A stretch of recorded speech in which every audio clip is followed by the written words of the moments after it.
अच्छे कर्म करते हैं, जैसे अन्न जल की व्यवस्था करना, कुआं खोदवाना, अस्पताल बनवाना, मंदिर बनवाना, वृद्धाश्रम बनवाना, अनाथालय बनवाना, गरीबों की सेवा करना, ऐसे जो धार्मिक कार्य करने वाले व्यक्ति हैं वे पृथ्वी के ऊपर लोग अर्थात ब्रह्म लोक, स्वर्ग लोक को जाते हैं।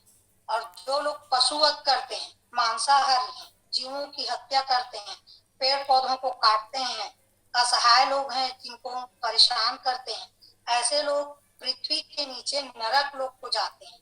इस लोक में प्रभुपाद जी बताते हैं कि पुण्य कर्म का फल शुद्ध होता है और सात्विक कहलाता है, लेकिन रजोगुण में संपन्न कर्म का फल दुख होता है और तमोगुण में किए गए कर्म मूर्खता में प्रतिफलित होते हैं।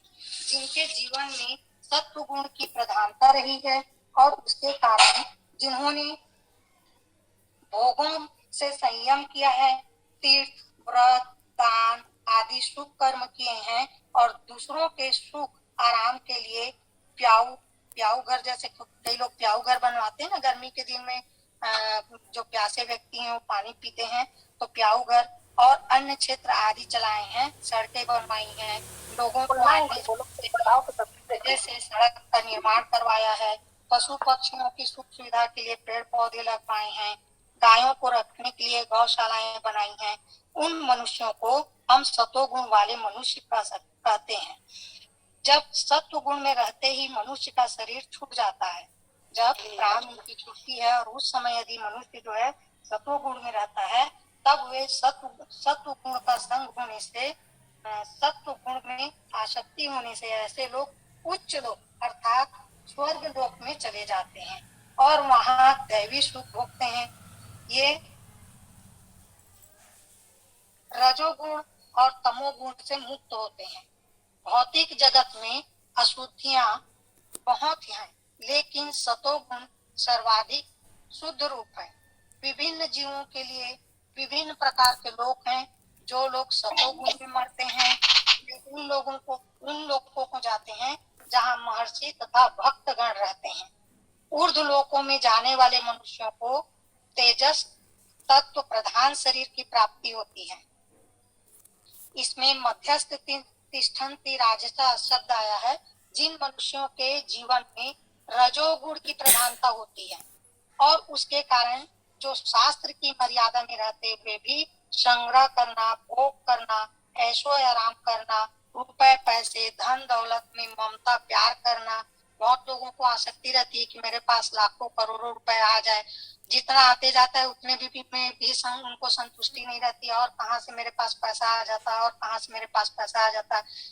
तो इस प्रकार से जो धन दौलत से ममता करता है, प्यार रखता है, आसक्ति रखता है आदि में लगे रहते हैं, उनको राजसा अर्थात रजोगुण वाला व्यक्ति कहा जाता है।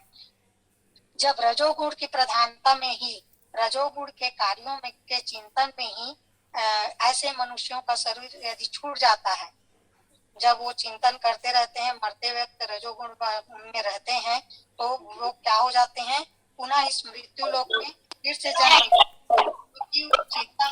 उन्होंने क्या किया है, रुपए पैसे का चिंता किया है कि मेरे पास और रुपए पैसे आ जाता बोल के, तो इसलिए भगवान उसको पुनः जन्म मृत्यु जरा व्याधि के चक्र में फंसा देता है और मृत्यु इस पृथ्वी लोक में उसको भोगने के लिए फिर से जन्म दे देते हैं, उनको जन्म लेना पड़ता है और जन्म मृत्यु जरा व्याधि के चक्र में फंसे रहते हैं।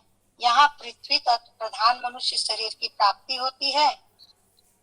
वे राजस मनुष्य अभी जैसे इस मृत्यु लोक में है, मरने के बाद वे पुनः मृत्यु लोक में आकर ऐसे ही बन जाते हैं, अर्थात जैसे पहले थे। आपने कहानी भी सुनी है कि भरत मुनि जो है लास्ट में हिरण की चिंता करते हुए अपने शरीर को छोड़ते हैं तो उनको पुनः हिरण जन्म मिल जाता है। उसी प्रकार मरते वक्त व्यक्ति जिस चीज की चिंता करेंगे वही उनको जन्म मिलता है, ऐसा हमको भगवान बता रहे हैं। वैसे ही वे मृत्यु लोक में आकर ऐसे ही बन जाते हैं, अर्थात जैसे पहले थे वैसे ही बन जाते हैं। वे अशुद्ध आचरण नहीं करते, शास्त्र की मर्यादा भंग नहीं करते, मर्यादा में ही रहते हैं और शुद्ध आचरण करते हैं, परंतु पदार्थों, व्यक्तियों आदि में उनकी राग, आसक्ति, ममता रहने के कारण वे पुनः मृत्यु लोक में ही जन्म लेते हैं। इसके बाद जघन्य गुण वृत्ति स्थ अधो गच्छन्ति तामसा। इसमें क्या बताया गया है कि जिन मनुष्यों के जीवन में तमोगुण की प्रधानता रहती है, जो व्यक्ति तमोगुण वाला रहता है और उसके कारण जिन्होंने प्रमाद आदि के वश में होकर निरर्थक पैसा और समय को बर्बाद करता है, किया है, जो आलस्य तथा निद्रा में ही पड़े रहते हैं, जो रात दिन सिर्फ सोने का ही सोचते रहते हैं, बस उनको उनके शरीर में आलस्य भरी रहती है। आवश्यक कार्यों को भी जिन्होंने दूसरों का अहित किया है, जो अति आवश्यक कार्य है उसको भी नहीं करना चाहता, दूसरों को दुख देता है, दूसरों का अहित करता है, जिन्होंने झूठ, कपट, चोरी, डकैती आदि निंदनीय कर्म किए हैं, ऐसे मनुष्यों को यहाँ जघन्य गुण वृत्ति स्थ कहा गया है। जब तमोगुण की प्रधानता में ही, तमोगुण के कार्यों के चिंतन में ही ऐसे व्यक्ति मनुष्य जब मर जाते हैं तो वे अधोगति में चले जाते हैं। अधोगति के दो भेद बताए गए हैं, योनि विशेष और स्थान विशेष। पशु, पक्षी, कीट, पतंग, सांप, बिच्छू, भूत, प्रेत आदि योनि विशेष अधोगति है, और वैतरणी, अशीपत्र, लालाभक्ष, कुंभीपाक, रौरव, महारौरव आदि जो है नरक के कुंड स्थान विशेष अधोगति में आते हैं। जिनके जीवन में सतोगुण या रजोगुण रहते हुए भी अंत समय में तत्कालिक तमोगुण बढ़ जाता है, वे मनुष्य मरने के बाद योनि विशेष अधोगति में अर्थात मूढ़ योनि में चले जाते हैं। कुछ लोगों का यह विचार है कि एक बार मनुष्य जीवन को प्राप्त करके आत्मा कभी नीचे नहीं गिरता। यह ठीक नहीं है, यह विचार जो है बिल्कुल भी ठीक नहीं है। यदि वह तमोगुणी बन जाता है तो वह मृत्यु के पश्चात पशु योनि को प्राप्त होता है, फिर वहां से वह जीव को 84 लाख योनि को पार करके पुनः मनुष्य जीवन तक आना पड़ता है। अतः जिन व्यक्तियों को अपने जीवन के बारे में सचमुच चिंता है, जो चिंतित रहते हैं अपने जीवन के बारे में, तो उन्हें सतोगुणी बनना चाहिए। हमको प्रत्येक व्यक्ति को यह प्रयास करना चाहिए कि हम सतोगुणी बने, ताकि हमको मरने के बाद सीधे वैकुंठ धाम की, गोलोक धाम की प्राप्ति हो, हम जन्म मृत्यु जरा व्याधि के चक्र में बिल्कुल ना पड़े। तो हमको अपने जीवन के बारे में चिंतित रहना चाहिए। उन्हें हरे कृष्ण महामंत्र का जप करना चाहिए। हरे कृष्ण कृष्ण कृष्ण हरे हरे, हरे राम राम राम हरे हरे। दिन रात भगवान का नाम संकीर्तन करते रहना चाहिए और अच्छी संगति में रहकर हम तमो और रजोगुणों को लांग कर कृष्ण भावना अमृत में स्थित हमें होना चाहिए। और यही मनुष्य जीवन का लक्ष्य है, अन्यथा इसकी कोई भी निश्चितता नहीं कि हम मनुष्य को फिर से मनुष्य योनि ही प्राप्त हो। हम अपने कर्म के अनुसार जैसा कर्म करेंगे वैसे ही फल पाएंगे। यदि हम जिस भोग विलास की वस्तु में डूबे रहेंगे तो वैसे ही भगवान हमको क्या करेगा, बार बार मनुष्य योनि में जन्म देगा। मनुष्य नहीं देगा तो पशु पक्षी जिसकी चिंता करते रहेंगे, जो कर्म करेंगे वैसा फल पाएंगे। तो इस प्रकार से यहाँ भगवान बता रहे हैं कि मनुष्य जीवन का लक्ष्य है कि हमको सतोगुणी बनना चाहिए। तमोगुण में, जिनके जीवन में तमोगुण की प्रधानता रही और उसी तमोगुण की प्रधानता में जिनका शरीर छूट गया, तो वे मनुष्य मरने के बाद स्थान विशेष अधोगति में अर्थात नरक में चले जाते हैं। जैसे कि हम पिछले जो 16-17 श्लोक में पढ़े हैं, समझे हैं, पुण्य कर्म का फल शुद्ध होता है और सात्विक होता है, लेकिन रजोगुण में संपन्न कर्म का फल दुख होता है और तमोगुण में किए गए कर्म मूर्खता में प्रतिफलित होते हैं। तो सात्विक, राजस अथवा तामस मनुष्य का अंतिम चिंतन और हो जाने से उनकी गति तो अंतिम चिंतन के अनुसार ही होगी, पर सुख दुख का भोग उनके कर्मों के अनुसार ही होगा। जैसे कर्म तो अच्छे हैं पर अंतिम चिंतन कुत्ते का हो गया तो अंतिम चिंतन के अनुसार क्या बनेगा, वह कुत्ता बन जाएगा। परंतु उस योनि में भी उनको कर्मों के अनुसार बहुत सुख आराम मिलेगा। कर्म तो बुरे हैं पर अंतिम चिंतन मनुष्य आदि का हो गया तो अंतिम चिंतन के अनुसार मनुष्य बन जाएगा, परंतु उसको कर्मों के फल रूप में भयंकर परिस्थिति मिलेगी। उसके शरीर में रोग ही रोग रहेंगे। खाने के लिए अन्न, पीने के लिए पानी, पहनने के लिए कपड़ा, रहने के लिए मकान बहुत ही कठिनाई से उसको मिलेगा।